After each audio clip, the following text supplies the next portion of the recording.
Hello, and welcome to the Cozy Corner, presented by the Cultivated Voice. I'm your host, Marian. I am so glad you're here with us today. Go ahead and find your favorite spot, grab a warm drink, wrap yourself up in a blanket, and let the outside world fade away for just a little while. Today, we are stepping into a world of wonder as we begin Chapter 1 of Alice's Adventures in Wonderland. So breathe in, get comfortable, and let's begin our journey. Alice was beginning to get very tired of sitting by her sister on the bank and of having nothing to do.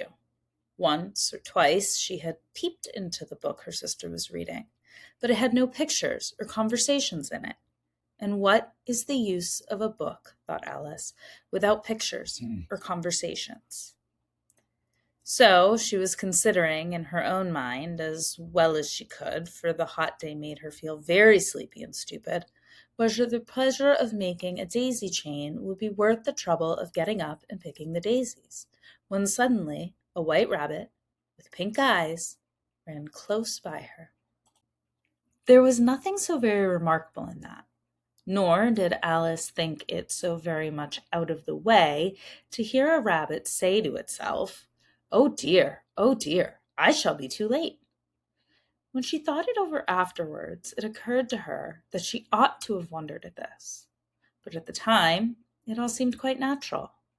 But when the rabbit actually took a watch out of its waistcoat pocket and looked at it, and then hurried on, Alice started to her feet, for it flashed across her mind that she had never before seen a rabbit with either a waistcoat pocket or a watch to take it out of. And burning with curiosity, she ran across the field after it, and fortunately was just in time to see it pop down a large rabbit hole under the hedge. In another moment, down went Alice after it, never once considering how in the world she was going to get out again. The rabbit hole went straight on like a tunnel for some way, and then dipped suddenly down, so suddenly that Alice had not a moment to think about stopping herself before she found herself falling down a very deep well. Either the well was very deep or she fell very slowly, for she had plenty of time as she went down to look about her and wonder what was going to happen next. First, she tried to look down and make out what she was coming to, but it was too dark to see anything. Then she looked at the sides of the well and noticed they were filled with cupboards and bookshelves. Here and there she saw maps and pictures hung upon pegs. She took down a jar from one of the shelves as she passed. It was labeled orange marmalade, but to her great disappointment, it was empty. She did not like to drop the jar for fear of killing somebody underneath, so she managed to put it in one of the cupboards as she fell past it. Well, thought Alice to herself, after such a fall as this, I shall think nothing of tumbling down the stairs. How brave they'll all think me at home. Why, I wouldn't say anything about it, even if I fell off the top of the house, which was very likely true. Down, down, down. Would the fall never come to an end? I wonder how many miles have fallen by this time, she said aloud. I must be getting somewhere near the center of the earth. Let me see. That would be 4,000 miles down, I think. For you see, Alice had learnt several things of this sort in her lessons in the schoolroom and thought it was not a very good opportunity for showing off her knowledge, as there was no one to listen to her. Still, it was good practice to say it over. Yes, that's about the right distance. But then I wonder what the latitude or longitude I've got to. Alice had no idea what latitude was, or longitude either, but thought they were nice grand words to say. Presently, she began again. I wonder if I shall fall right through the earth. How funny it'll seem to come out among the people that walk with their heads downward. The antipathies, I think. She was rather glad there was no one listening. This time it didn't sound at all like the right word. But I shall have to ask them what the name of their country is, you know. Please, ma'am, is this New Zealand or Australia? And she tried to curtsy as she spoke. Fancy curtsying as you're falling through the air. Do you think you could manage it? And what an ignorant little girl she'll think me for asking. No, it'll never do to ask. Perhaps I shall see it written up somewhere. Down, down, down. There was nothing else to do, so Alice soon began talking again. Dinah'll miss me very much tonight, I should think. Dinah was the cat. I hope they'll remember her saucer of milk at tea time. Dinah, my dear, I wish you were down here with me. There are no mice in the air, I'm afraid, but you might catch a bat, and that's very like a mouse, you know. But do cats eat bats? I wonder. And here Alice began to get rather sleepy, and went on saying to herself in a dreamy sort of way, do cats eat bats? Do cats eat bats? And sometimes, do bats eat cats? For you see, she couldn't answer either question. It didn't much matter which way she put it. She felt that she was dozing off, and had just begun to dream that she was walking hand in hand with Dinah, and saying to her very earnestly, Now, Dinah, tell me the truth. Did you ever eat a bat? When suddenly, thump, thump, down she came upon a heap of sticks and dry leaves, and the fall was over. Alice was not a bit hurt, and she jumped up onto her feet in a moment. She looked up, but it was all dark overhead. Before her was another long passage, and the white rabbit was still in sight, hurrying down it. There was not a moment to be lost. Away went Alice like the wind, and just in time to hear it say, as it turned a corner, Oh, my ears and whiskers, how late it's getting! She was so close behind it when she turned the corner, but the rabbit was no longer to be seen. She found herself in a long, low hall, which was lit up by a row of lamps hanging from the roof. There were doors all round the hall, but they were all locked. And when Alice had been all the way down one side and up the other, trying every door, she walked sadly down the middle, wondering how she was ever going to get out. Suddenly she came upon a three-legged table, all made of solid glass. There was nothing on it except a tiny golden key, and Alice's first thought was that it might belong to one of the doors of the hall. But, alas, either the locks were too large or the key was too small, but at any rate it would not open any of them. However, on the second time round, she came upon a low curtain she had not noticed before, and behind it was a little door about 15 inches high. She tried the little golden key in the lock, and to her great delight, it fitted.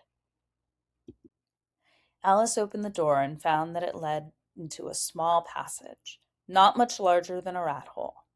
She knelt down and looked along the passage into the loveliest garden you ever saw. How she longed to get out of that dark hall and wandered about among those beds of bright flowers and those cool fountains, but she could not even get her head through the doorway. And even if my head would go through, thought poor Alice, it would be of very little use without my shoulders. Oh, how I wish I could shut up like a telescope.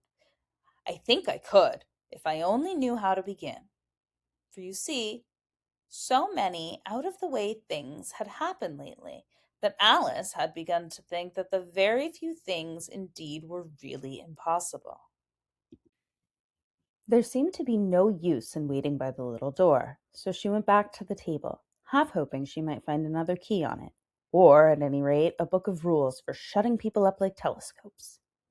This time she found a little bottle on it, which certainly was not there before, said Alice, and round the neck of the bottle was a paper label with the words, Drink Me, beautifully printed on it in large letters. It was all very well to say drink me, but the wise little Alice was not going to do that in a hurry. No, I'll look first, she said, and see whether it's marked poison or not. For she had read several nice little histories about children who had got burnt or eaten up by wild beasts and other unpleasant things, all because they would not remember the simple rules their friends had taught them. Such as, that a red hot poker will burn you if you hold it too long, and that if you cut your finger very deeply with a knife, it usually bleeds. And she had never forgotten that if you drink much from a bottle marked poison, it is almost certain to disagree with you, sooner or later. However, this bottle was not marked poison, so Alice ventured to taste it, and finding it very nice, it had, in fact, a sort of mixed flavor of cherry tart, custard pineapple, roasted turkey, toffee, and hot buttered toast. Very soon finished it off.